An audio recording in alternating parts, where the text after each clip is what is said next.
Assalamualaikum warahmatullahi wabarakatuh. Merdeka. Alhamdulillah. Syukurillah. La haula wa la quwwata illa billah. Terima kasih pada moderator yang telah memberi kesempatan kepada saya untuk dapat nimbrung di acara ini. Hari ini peringatan 1 Muharram dan insya Allah saya dan keluarga besar Az-Zaitun besok hari melaksanakan peringatan 1 Syuro 1443 Hijriah. Alhamdulillah, terima kasih dan saya ucapkan salam hormat pada Pak Menteri yang telah memberikan masukan tadi di dalam sambutan pertama dan seluruh yang memberikan sambutan-sambutan maupun narasumber yang telah melaksanakan tugasnya dengan baik dan saya mengikuti dari awal sampai dengan detik ini. Juga kepada saudara-saudara para peserta webinar yang jumlahnya ada ribunya. Selamat saudara-saudara, terima kasih atas aktivitas saudara-saudara dalam waktu seperti ini masih bisa mengikuti acara yang seperti ini. Saya mendapatkan kesempatan untuk menyampaikan sesuatu yang dianggap penting dalam acara seminar seperti ini. Saudara, sedikit cerita tentang pesantren. Pesantren itu ada kaidah atau definisi, katakan zaman sekarang ini, bahasa sekarang jadul, zaman dulu. Dan ada definisi jari, zaman kiwari. Jadul, definisi pesantren adalah ada seorang kiai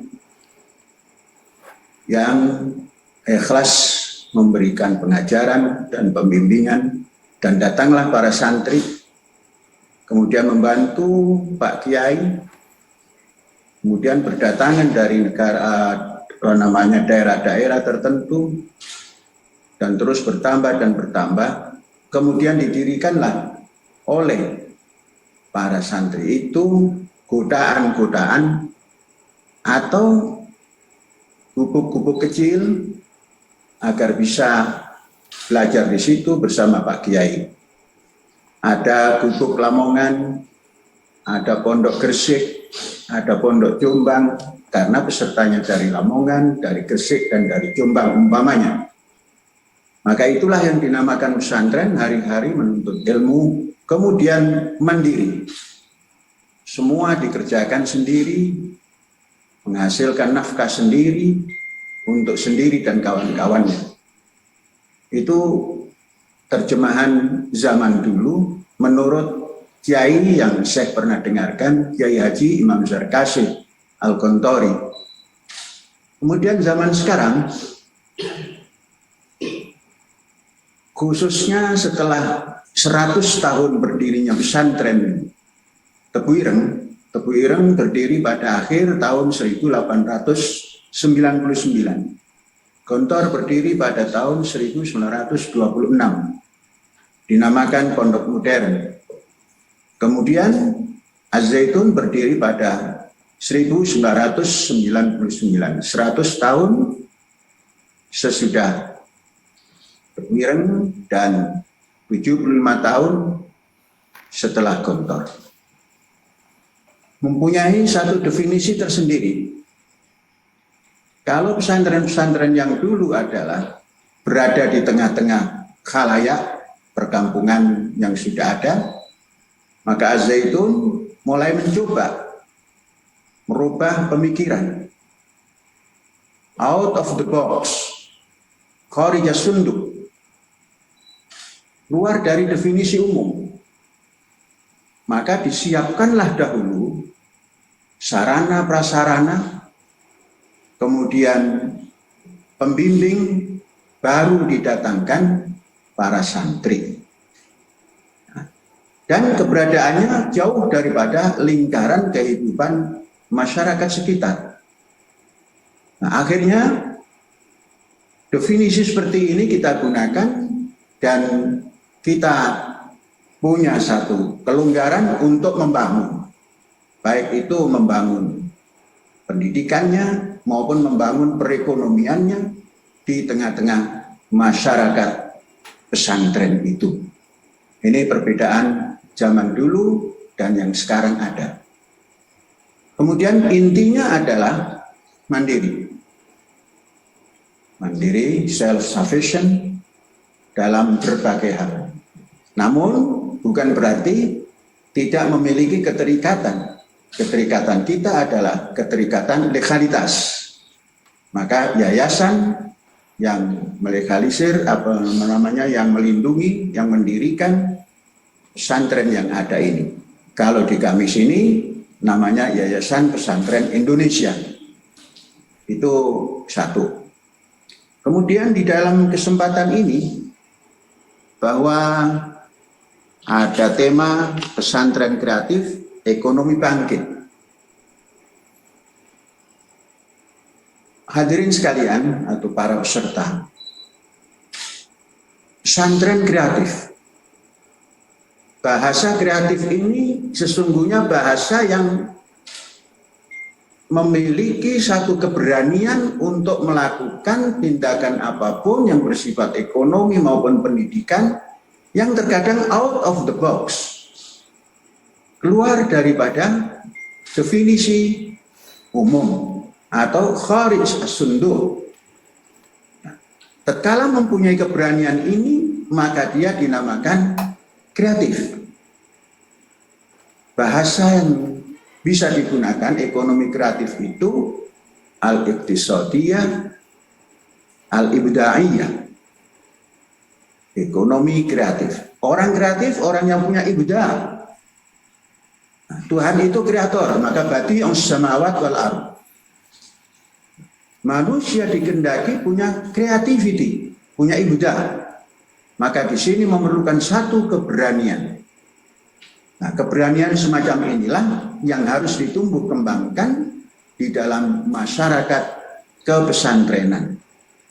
Dan pesantren ini sesungguhnya hanya istilah. Istilah tempat pendidikan yang khusus, tafaqquh fiddin. Namun din di situ bukan ad-din yang mahdiyah, tapi din yang mempunyai nilai sangat banyak. Agar nanti tatkala telah menyelesaikan pendidikannya, dia akan bisa memberi inzar, baik inzar iqtisadiyah, inzar ijtimaiyah, inzar yang lain-lain. Itu daripada santri. Para peserta webinar, bahwa ekonomi seperti halnya wahyu ilahi yang qala Rasulullah sallallahu alaihi wasallam fil Qur'anil Karim, wa laqad karramna bani Adam wa hamalnahum fil barri wal bahri wa razaqnahum minat thayyibat wa faddalnahum ala katsirin mimman khalaqna tafdila. Ini umat manusia semuanya. Tidak ada itu muslim, tidak ada itu non muslim, umat manusia. Kalau di Indonesia, bangsa Indonesia.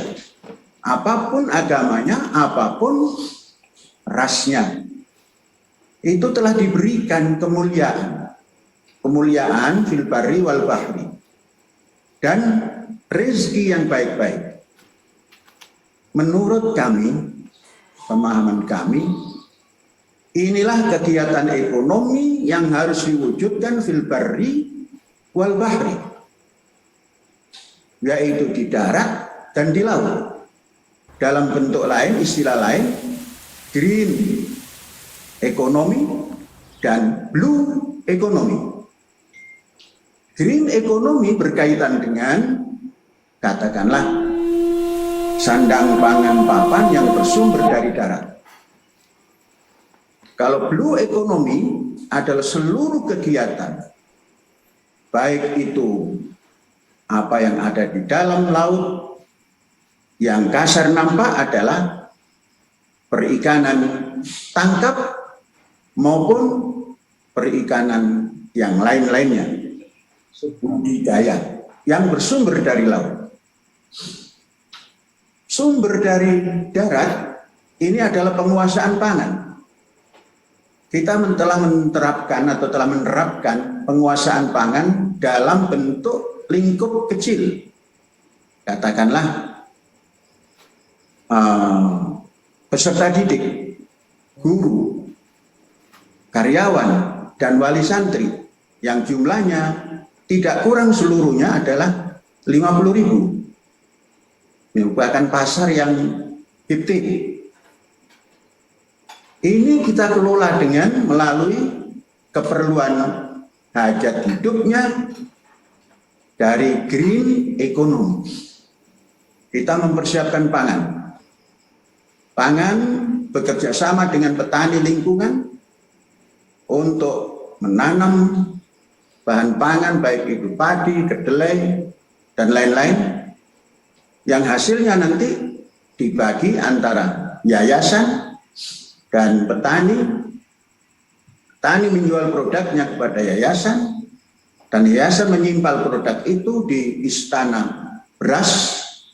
Nah, semuanya harus diukur untuk keperluan 1,5 tahun, 1 periode hidup, sehingga tidak pernah kekurangan pangan.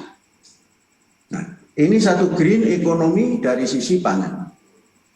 Kemudian karena kita juga memerlukan hal yang lain, maka ditatalah episode Al-Azraq, yaitu blue economy.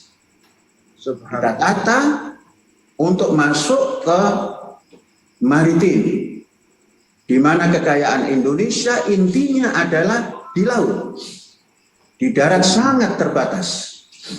Maka dengan kita adakan kerjasama sosial berskala besar